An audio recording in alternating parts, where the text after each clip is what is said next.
নমস্কাৰ শ্ৰদ্ধেয় ৰাইজ মই মৰিগাঁৱৰ পৰা দেৱাশীষ শৰ্মাই কৈছিলোঁ অহাকাইলৈ অৰ্থাৎ 31 মে তাৰিখে আমি সকলোৱে মিলি বিশ্ব ধপাত বৰ্জন দিৱস পালন কৰিবলৈ আগবাঢ়িছোঁ এই দিৱস 1987 চনত বিশ্ব স্বাস্থ্য সংস্থাই যিসকল ব্যক্তিয়ে ধপাত সেৱন কৰে তথা সমগ্ৰ বিশ্বত এই ধপাত বিৰোধী আন্দোলনৰ সন্মতি জনাই ৰাইজক সজাগতা কৰাৰ বাবে এই উৎসৱ ভাগ পতা হয়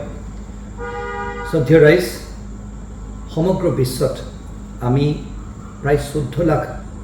ব্যক্তিক এই ধপাত সেৱনৰ বাবে প্ৰতি বছৰ আমি হেৰুৱাবলগীয়া হয় অসমত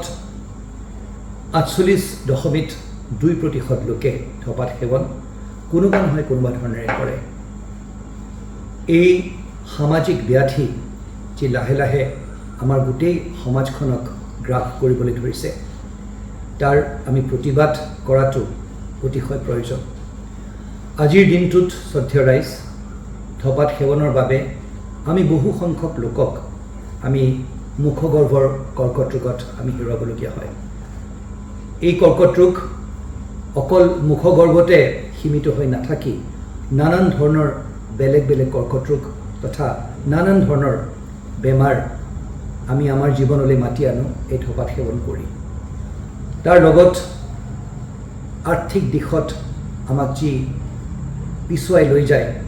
সেই কথা নকোৱাই ভাল শ্ৰদ্ধেয় ৰাইজ আজি এই দিনটোত আমি সকলোৱে মিলি একত্ৰিত হৈ সংকল্পবদ্ধ হোৱাটো উচিত আহক আমি এইষাৰ কথা উপলব্ধি কৰোঁ যে সমাজখনত এই ধপাত সেৱনে আমাৰ নতুন প্ৰজন্মক কি ধৰণে গ্ৰাস কৰিবলৈ ধৰিছে আজি চাৰিওপিনে আমি গম পাওঁ যে ৰাইজে বা নতুন প্ৰজন্মই ড্ৰাগছ খাইছে কিন্তু এই ড্ৰাগছৰ সেৱন পোনাপোনিকৈ ড্ৰাগছৰ সেৱনেৰে আৰম্ভ নহয় ই আৰম্ভ হয় হয়তো অকণমানি এটা গুটকাৰ পেকেটেৰে বা হয়তো নিজৰ ঘৰত সেই আমি আগবঢ়াই দিয়া সেই তামোল পাণ আৰু ধপাতৰ সেই আগবঢ়াই দিয়া বঁটাটোৰে শ্ৰদ্ধেয় ৰাইজ এই ধপাত সেৱনৰ জৰিয়তে আজি এই সমাজখন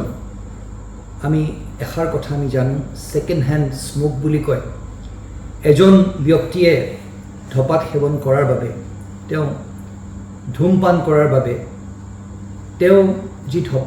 ধপাতৰ ধোঁৱা উলিয়াই দিয়ে সেই ধপাতৰ ধোঁৱা তেওঁৰ কাষতে থকা এজনক কি ধৰণেৰে তেওঁক এফেক্ট কৰিব পাৰে সেইষাৰ কথা আমি সকলোৱে জানো আজিৰ এই দিনটোত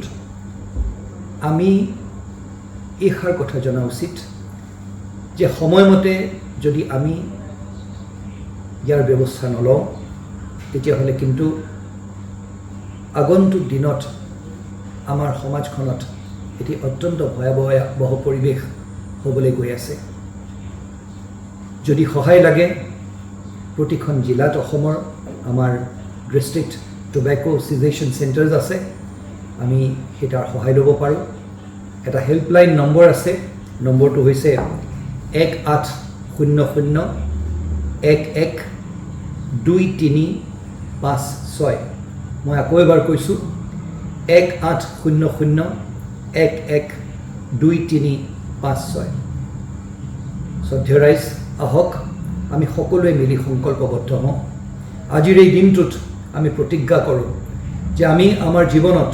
কোনো ধৰণৰ ধপাত বা ধপাতযুক্ত বস্তুত আমি আমাৰ জীৱনত সংস্পৰ্শ হ'বলৈ নিদিওঁ